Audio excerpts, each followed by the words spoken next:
कहते हैं रास्ता चाहे छोटा हो या लंबा, गलत मोड़ जिंदगी को अंधेरे में ढकेल देता है।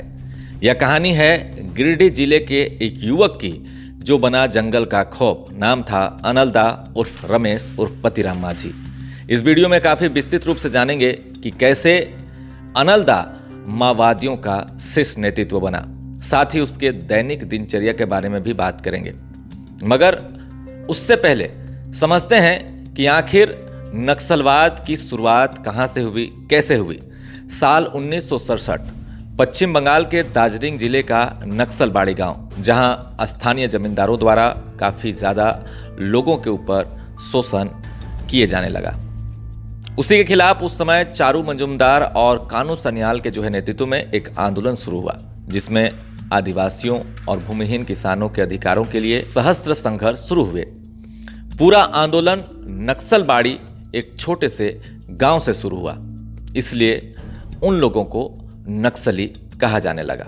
साथ ही उन्होंने इस आंदोलन में माओ त्से तुंग की विचारधारा से प्रेरणा ली, इसलिए इन्हें माओवादी कहा जाने लगा। नक्सलबाड़ी आंदोलन को 1971 में ऑपरेशन स्टीपल चेज के जरिए सुरक्षा बलों द्वारा कुचल दिया गया। मगर नक्सल आंदोलन के सहस्त्र संघर्ष की चिंगारी सिर्फ नक्सलबाड़ी तक सीमित नहीं रहा। उसका असर भारत के कई हिस्सों में भी देखने को मिला, क्योंकि 1990 के दशक में भारतीय अर्थव्यवस्था का उदारीकरण हो रहा था। सरकारें निजी और बहुराष्ट्रीय खनन कंपनियों को लाइसेंस देना शुरू कर दी थी। कई जगहों में आदिवासियों की जमीन लूटी जा रही थी। कई जगहों में विस्थापन भी काफी तेजी से शुरू हो चुके थे। ऐसे में बिखरे हुए नक्सलवादी समूह फिर से संगठित होना शुरू हुए। उसी वक्त अनलदा उर्फ रमेश साल 1990 के आसपास सामंतवादियों महाजनों के खिलाफ चल रहे आंदोलन से प्रभावित होकर नक्सली संगठन से जुड़ गया। कुछ सालों बाद उसने श्याम मली से शादी कर ली। शादी के बाद वो फिर नक्सल गतिविधियों में सक्रिय रहा, जिसके कारण उसे जेल भी जाना पड़ा। साल 2002 में जेल से निकलने के बाद उसने देखा कि परिवार की आर्थिक स्थिति ठीक नहीं है। ऐसे में काम करने के बहाने से वो घर से निकला और कभी लौट कर नहीं आया, क्योंकि वो फिर से नक्सल संगठन में शामिल हो चुका था। उस समय पीपुल्स वार ग्रुप और एमसीसी माओवादी कम्युनिस्ट सेंटर, जो दो प्रमुख मुख्य नक्सल संगठन उस इलाके में सक्रिय थे। अनलदा के संगठन में शामिल होने के बाद साल 2004 में दोनों पार्टी विलय होकर communist party of India Bhakpa माओवादी का गठन हुआ, जिसके अंदर सहस्त्र शाखा का भी निर्माण किया गया। People liberation guerrilla army PLGA का भी गठन किया गया, जो हथियार से लैस रहते थे, जिन्हें गोरिल्ला ट्रेनिंग दी जाने लगी थी। साल 2006 में नक्सलियों की अनुमानित समूह है वो लगभग 20,000 के आसपास थी। 20,000 सदस्य उसमें शामिल थे और उन्होंने उन राज्यों के क्षेत्रों पर कब्जा कर रखा था जिनमें देश की 20% आबादी रहती थी, जैसे आंध्र प्रदेश, बिहार, झारखंड, छत्तीसगढ़, मध्य प्रदेश, महाराष्ट्र, उड़ीसा, तेलंगाना, पश्चिम बंगाल और उत्तर प्रदेश जैसे मध्य और पूर्वी राज्य नक्सलवाद की चपेट में आ चुके थे। अनलदा गिरिडीह जिले के आसपास इलाके में काफी ज्यादा सक्रिय हो गया था और संगठन को मजबूत करने में लगा हुआ था। उसके दस्ते में कुल 150 लोग जुड़ चुके थे उस वक्त, और पीएलजे दस्ते के मजबूती के लिए हथियार की भी आवश्यकता थी। ऐसे में अनल और उसके दस्ते सदस्यों के द्वारा एक बड़ी घटना को अंजाम देने के लिए वो योजना बनाने लगे। उन्होंने अपने संगठन के लिए हथियार की जरूरतों को पूरा करने के लिए गिरिडीह स्थित होमगार्ड ट्रेनिंग सेंटर को अपना पहला निशाना उस वक्त बनाया। सबसे पहले अनल के दस्ते ने होमगार्ड ट्रेनिंग सेंटर आने जाने वाले रास्ते में आईडी बम बिछा दिया। सड़क को ट्रैक्टर से ब्लॉक कर दिया। फिर 150 माओवादियों के दस्ते ने होमगार्ड ट्रेनिंग सेंटर पर हमला कर दिया। गेट पर तैनात 3 होमगार्ड को गोली मार दी। उसके साथ एक अन्य निर्दोष आम व्यक्ति भी गोली की चपेट में आकर उसकी मौके पर ही मौत हो गई। माओवादियों ने होमगार्ड ट्रेनिंग सेंटर में घुसकर उस वक्त 183 बंदूक, 2 रिवॉल्वर और 2500 गोलियां लूट ली। हथियार लूटने के बाद उन्होंने नजदीक में लगे गौशाला मेला में भी अंधाधुंध जो है वो फायरिंग किया और उसकी चपेट में आने से निर्दोष आम लोगों की भी जान चली गई। माओवादियों ने लूट कांड कर भागने की उस वक्त वहाँ पर पूरी योजना जो है पहले ही बना ली थी और पुलिस को किस तरह से एम्बुश में फंसाना है उसकी भी योजना उन्होंने बना लिया था। पूरा रोड मैप उन्होंने तैयार कर रखा था। उस अंधाधुंध जो है गोलीबारी में कई लोग मारे गए, जिसमें 4 होमगार्ड और 2 जेब के जवान थे, 2 आम नागरिक भी मारे गए और कुल 9 लोग उस वक्त घायल हुए। काफ़ी क्रिटिकल कंडीशन थी, वो अस्पताल में भर्ती थे। हथियार के लूट के बाद अनल का दस्ता काफ़ी ज़्यादा मजबूत हो चुका था। उनके पास अब पर्याप्त मात्रा में बंदूकें भी पहुंच चुकी थी, गोले बारूद हथियार तमाम तरह की चीज़ें उनके पास मौजूद थी। इस हमले के बाद जो है साल 2006 में, यानी कि 1 साल बाद ही फिर से अनल दा के दस्ते ने बोकारो स्थित CISF कैंप और उसके सटे गांधीनगर पुलिस थाना पर हमला कर दिया। आपको बता दें कि CISF कैंप पर हमला करीब रात के 8:30 बजे किया गया, जब वहां पर 6 जवान संतरी ड्यूटी पर तैनात थे। पुलिस के अनुसार ऐसा बताया जाता है कि माओवादियों ने सिलसिलेवार ढंग से बम धमाके किए और सेंट्रल कोलफील्ड्स लिमिटेड के खास महल प्रोजेक्ट को मुख्य राजमार्ग से जोड़ने वाली पिलो रोड पुल को भी जो है उस वक्त उन्होंने माओवादियों ने जो है वह आईडी बम से उड़ा दिया था। विस्फोटक का जो प्रभाव इतना ज़्यादा था कि ट्रक और डंपर करीब 15 मीटर तक हवा में उछल गए और जिन लोगों के द्वारा वो डंपर और ट्रक चलाए जा रहे थे वो सभी लोग जो है वहाँ पर मारे गए। कुल 6 लोगों की उस वक्त वहाँ पर मौत हो गई। इन हमलों से आप अंदाज़ा लगा सकते हैं कि अनल दा कितना खूंखार माओवादी बन चुका था। उस समय पूरे झारखंड में नक्सलवाद चरम पर था और सरकारी आंकड़ों की अगर हम माने तो साल 2006 में कुल 310 नक्सल घटनाएं देखने को मिली, जिसमें 124 लोग मारे गए। साल 2007 में कुल 482 नक्सल घटना देखने को मिली, जिसमें 157 लोग मारे गए। साल 2008 में 484 नक्सल घटना देखने को मिली, जिसमें 207 लोग मारे गए। साल 2009 में 662 नक्सल घटना देखने को मिली, जिसमें 182 लोगों की जान चली गई। यानी कि हर साल नक्सली घटनाओं में बढ़ोतरी देखने को मिल रही थी। साल 2008 में गिरिडीह जिला के पराडी गांव के पास नक्सल ऑपरेशन चला रहे जवानों पर माओवादियों ने पहाड़ों से गोलीबारी की, जिसमें CRPF 136 बटालियन के 2 जवान बालाजी मंगराज मुन्ना लाल शर्मा शहीद हो गए।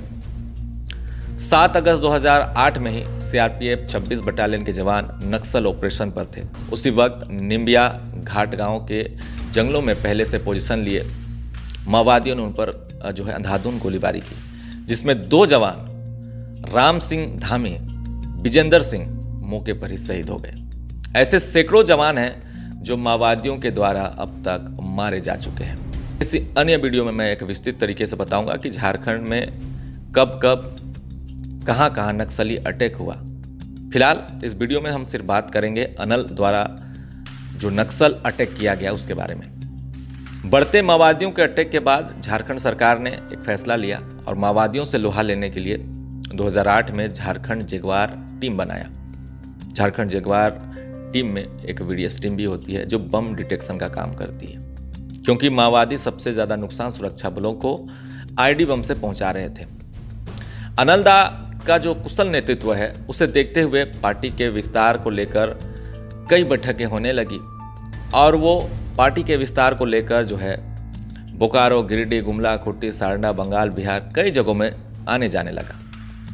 अनल दा के दस्ते ने जो है 2018 में कुचाई कसरौली के पहाड़ी क्षेत्र में मुठभेड़ में एक पुलिस और एक कोबरा के जवान को भी मार डाला। 2019 में हुडगंदा पुलिस पिकेट पर हमला किया, जिसमें रहेसुरु डैम की सुरक्षा में तैनात पुलिस पार्टी पर घात लगाकर आईडी ब्लास्ट किया गया, जिसमें 2 जवान गंभीर रूप से घायल हुए। 2019 में ही कुचाई के रायसेंद्री में सर्च ऑपरेशन के दौरान माओवादियों ने भीषण आईडी ब्लास्ट कर दिया। इस घटना में कोबरा और झारखंड जगुआर के 15 जवान भी लहूलुहान जो है उस वक्त हुए थे। जून 2019 में ही तिरुलडी कि हाट बाजार में ड्यूटी कर रहे जो है 5 पुलिसकर्मियों को गोली मारकर गला रेतकर निर्मम हत्या बाजार में ही कर दी गई और उनके हथियार भी उस वक्त लूट लिए गए। 2019 में ही विधानसभा चुनाव के दौरान राय सिंदरी पहाड़ पर गश्त कर रही पुलिस टीम पर अनल दा के दस्ते ने बमबारी की थी, हमला किया था। यानी आप देख सकते हैं बैक टू बैक अनल का दस्ता पुलिस जवानों पर, सुरक्षा बलों पर हमला कर रही थी। 2020 में रजियामा पुलिस पिकेट से निकली आरोपी को निशाना बनाकर बम ब्लास्ट किया। 2021 में टोकलो थाना क्षेत्र के लांजी पहाड़ पर पुलिस पार्टी की अदला बदली के दौरान जो है पाइप बम से जो है हमला किया गया, जिसमें झारखंड जगुआर के 3 जवान उस वक्त शहीद हो गए। वहीं 2025 में जो कि हाल की अपडेट है, उड़ीसा बांको क्षेत्र से अनल दा और पिंटू लोहरा के दस्ते ने जो है 5 टन विस्फोटक सामग्री लूट ली थी। बाद में वो विस्फोटक सामग्री को जो है बरामद कर लिया गया था। इन घटनाओं के अलावा अनल दा के दस्ते के द्वारा कई बड़ी नक्सली घटनाओं को अंजाम दिया जा चुका है, जिसके कारण उसे भाकपा माओवादी संगठन में सेंट्रल कमेटी मेंबर भी बनाया गया था। वो गुरिल्ला युद्ध में माहिर था और एक अच्छा रणनीतिकार भी था। चलिए अब जानते हैं कि जब वो सारंडा और कोल्हान में रहने लगा था तो उसकी दिनचर्या कैसी थी, किन किन चीज़ों में माहिर था। अनल दा की अगर हम बात करें तो बम बनाने में वो काफ़ी ज़्यादा मास्टरमाइंड था। बाकायदा बम बनाने को लेकर एक बुकलेट भी तैयार कर रखी थी और उसी बुकलेट के आधार पर कई ऐसे नए लोगों को जो सब जोनल एरिया कमेटी होते थे, जो एरिया कमेटी मेंबर होते थे, उन्हें ट्रेनिंग दी जाती थी। उसके साथ जंगल में हेमंती मझियान थी जो कि वो मारी जा चुकी है, उससे भी उसके रिश्ते रहे थे, ऐसा सूत्रों के हवाले से बताया जाता है। और हाल में बरसा नामक एक नक्सली है जो कि पश्चिम बंगाल के रहने वाली है, उसके साथ भी उसका अवैध रिश्ता था। एक ऐसा समय था जब पीएलजे सप्ताह और शहीदी सप्ताह द्वारा जो है सभी माओवादी एक जगह इकट्ठा होते थे और एक जगह नाचते गाते थे। एक ऐसा ही समय था जब सभी नक्सली एक जगह रहते थे, चाहे वो सेंट्रल कमेटी हो, चाहे वो पोलित ब्यूरो मेंबर हो। अनल दा अलग अलग भाषाओं का उसे ज्ञान था, जैसे हिंदी हो, मुंडारी, नागपुरी, संथाली, खोरठा, ये सभी भाषा को जानता है और बोल भी पाता है। ये जंगल में अलग जो है वो टेंट में रहता था, अकेले सोता था। साथ ही एक सेक्शन में एक संतरी भी रहता था। अनल को मीट मछली काफ़ी ज़्यादा पसंद था, उसका वो शौकीन था। साथ ही वो बीफ मीट का भी काफ़ी ज़्यादा शौकीन था, यानी कि बैल मीट भी वो खाता था। दिमाग से वो काफ़ी तेज़ था। वो हमेशा सुबह 4 से 5 बजे उठ जाता था।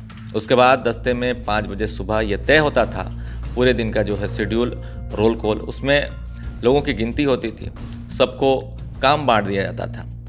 पहले सुबह सुबह जब अनल दा फिट था, उतना बुजुर्ग नहीं हुआ था, उतना बूढ़ा नहीं हुआ था, तो दिन की शुरुआत वो व्यायाम से करता था। फिर सुबह का चाय नाश्ता करता। उसके बाद सभी उसके दस्ते के सदस्य जो है 10 से 11 बजे खाना खा लेते थे। उसके बाद ज़्यादातर समय अपने संगठन के लोगों से वो बातचीत करता था, समय बिताता था, लेकिन थोड़ा गुस्सेल था तो इसलिए हंसी मजाक ज़्यादातर उससे कोई भी नहीं करता था। खाली टाइम में वो अपने टेंट पर बैठ के बुकलेट वगैरह लिखता रहता था। सूत्रों से मिली जानकारी के अनुसार उनका दस्ता कई बार एक ही जगह पर महीनों रह जाते थे, जब नक्सल ऑपरेशन उस वक्त धीमी गति से चल रहा था, यानी कि जब सारंडा चाहे वो कोल्हान में उतने ज़्यादा एफओबी कैंप सुरक्षा बलों के नहीं बने थे।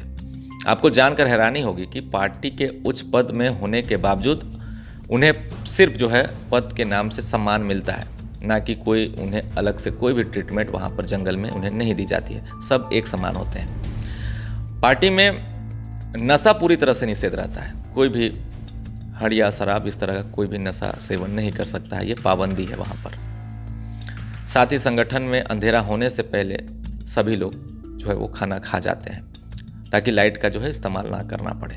इसलिए नक्सल दस्ता जो है हमेशा सूरज ढलने से पहले खाना खा जाता है और फिर वो आराम फरमाते हैं और कुछ लोग जो है संतरी का ड्यूटी करते हैं। सालों से जंगल में घूमते घूमते वो थक चुका था। जंगलों में अपने दस्ते सदस्यों के साथ बैठकर कई बार जो है वो रणनीति बनाते रहता था, मगर उसे अंदाज़ा बिल्कुल नहीं था कि उसकी मौत जो है वो काफ़ी नज़दीक आ चुकी है। और ऐसे जगह में वो काफ़ी दिनों से रहने लगा जहाँ पर कोई भी आईडी बम बिछाए नहीं गए थे। एक नया ठिकाना था, एक नया इलाका था, उनके लिए वो सुरक्षित स्थान था, क्योंकि उन इलाकों में कभी भी सुरक्षा बल के जवान नहीं गए थे। और फिर वहाँ पर वो आसानी से घेर लिया जाता है और फिर कोबरा जवानों के द्वारा उसे ढेर कर दिया गया। कुमडी के हुंजोरदिरी जंगल में सुरक्षा बलों के हाथों में वो मारा गया और इस तरह से जो है एक खूंखार माओवादी का अंत हो गया। फिलहाल इस वीडियो में इतना ही, लेकिन ये स्टोरी कैसे लगी कमेंट में ज़रूर बताएं। देखते रहें न्यूज़ आपका। धन्यवाद।